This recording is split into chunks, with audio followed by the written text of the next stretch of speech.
ఏంది ఎలక్షన్లు అయిపోయినాయి, మళ్ళీ ఇది ఎంత అయిపోయింది, సీఎం అయిపోయినాడు, ప్రధాని అయిపోయినాడు, మంత్రులు అయిపోయినారు, అంతా అయిపోయినాడు, ఇంకా కేతిరెడ్డిని ఇంకా ఏంది చెప్తున్నాడు ఏందని.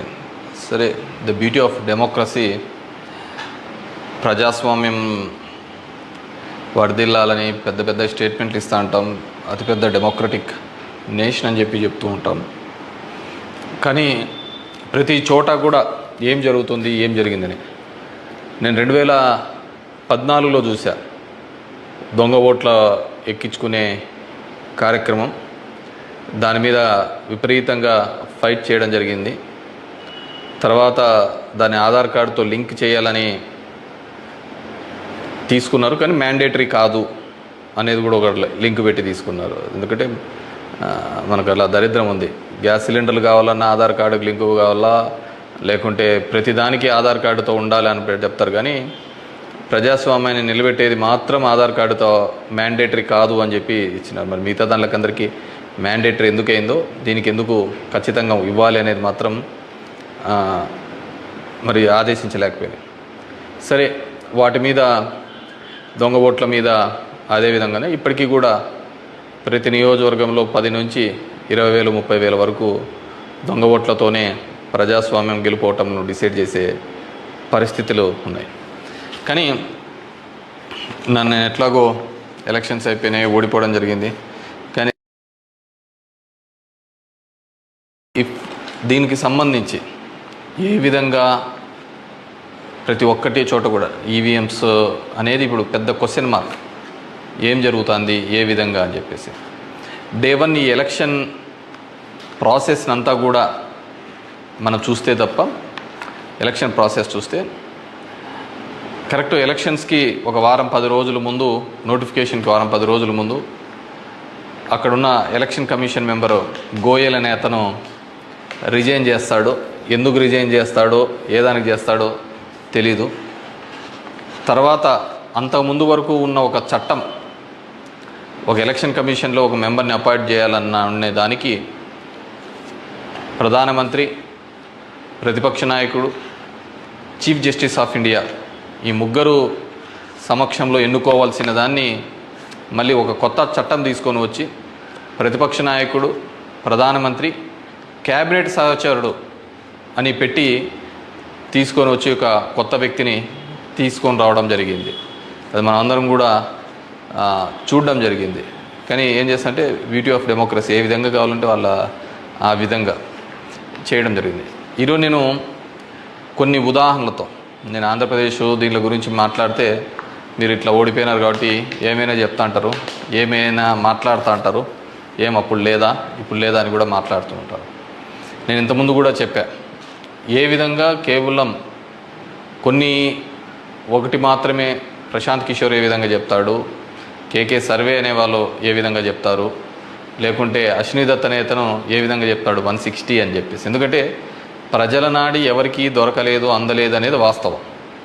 అలాంటప్పుడు వీళ్ళు ఏమాత్రం గ్రౌండ్ రిపోర్టు చేయని వీళ్ళకి ఏ విధంగా తెలుస్తుంది. వన్ థింగ్ ఏదైనప్పటికీ కూడా నేను కొన్ని పత్రికల్లో వచ్చిన ఆర్టికల్స్, అదేవిధంగా మిగతా దానిలోకి వచ్చిన ఆర్టికల్స్ని దృష్టిలో ఉంచుకొని మీ ముందు కొన్ని ఉదాహరణలు తీసుకొని రావదలుచుకున్నాను.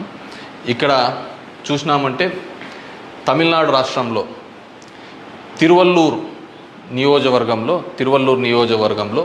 ఇది పార్లమెంట్ వైజ్గా నేను చెప్తున్నాను,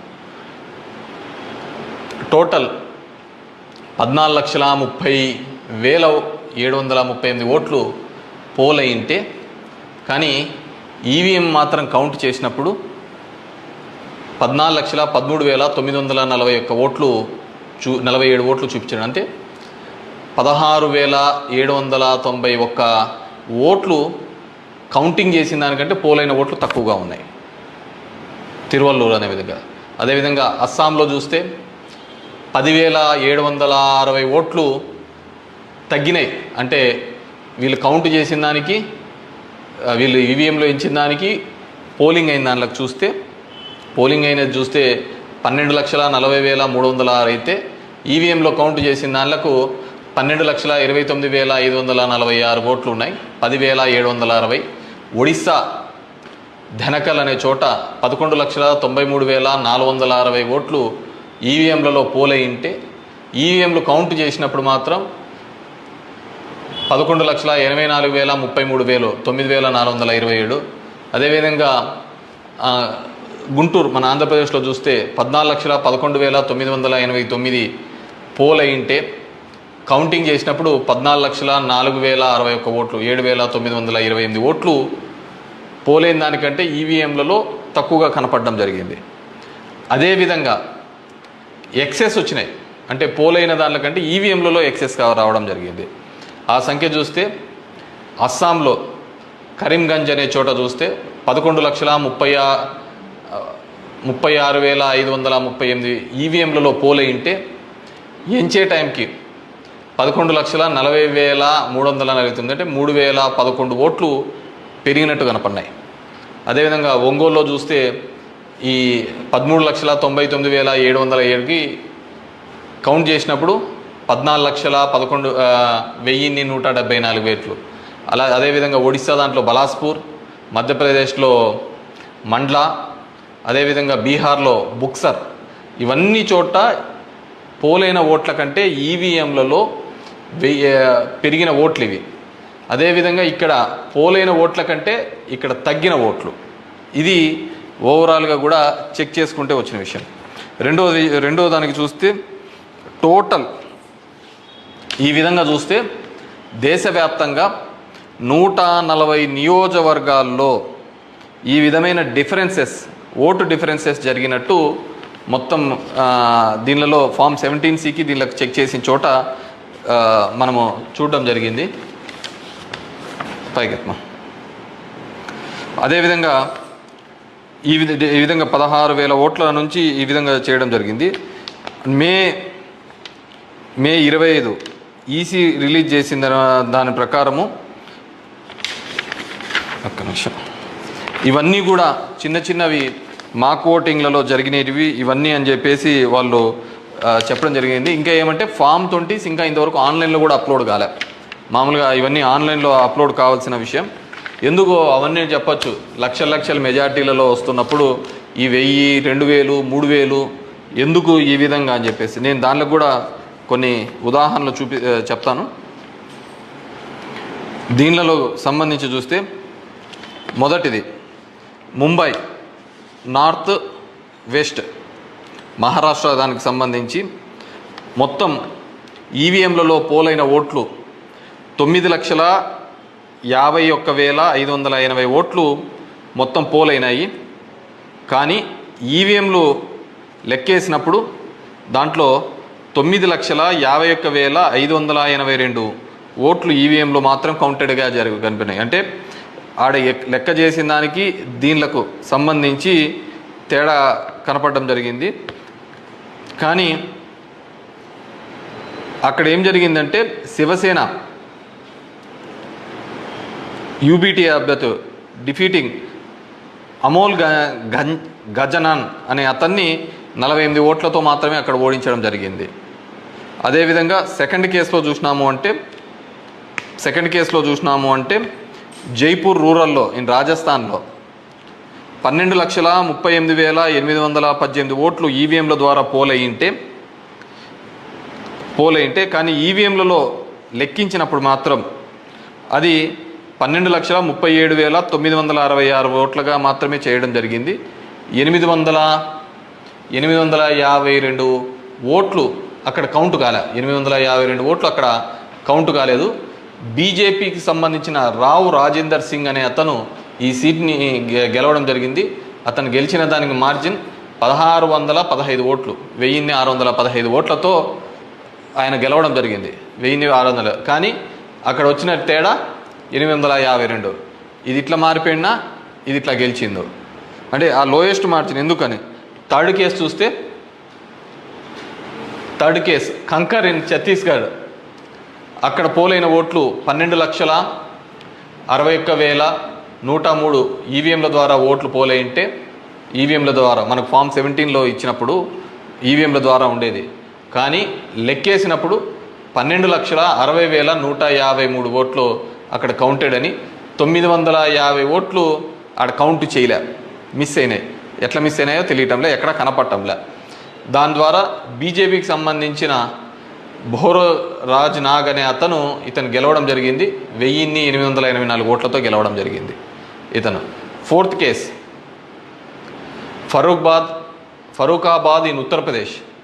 10,32,244 ఈవీఎం ఓట్లు పోల్డ్ అయితే, కానీ ఈవీఎంలలో చెక్ చేస్తే ఫామ్ 17 ఒక విధంగా ఉంది, దీనిలో చెక్ చేస్తే 10,31,740 ఈవీఎం ఓట్స్తో ఉన్నాయి. 460 ఓట్లు కౌంట్ చేయలేదు. ముఖేష్ రాజ్పుత్ అనే అతను గెలిచినది 2,678 ఓట్లతో. ఇటు గెలుపోవటంలో కంటే మార్జిన్ కంటే అసలు ఈ ఓట్లను ఎక్కడికి పోతున్నాయి, ఎక్కడికి మిస్ అయిపోతున్నాయి. అండ్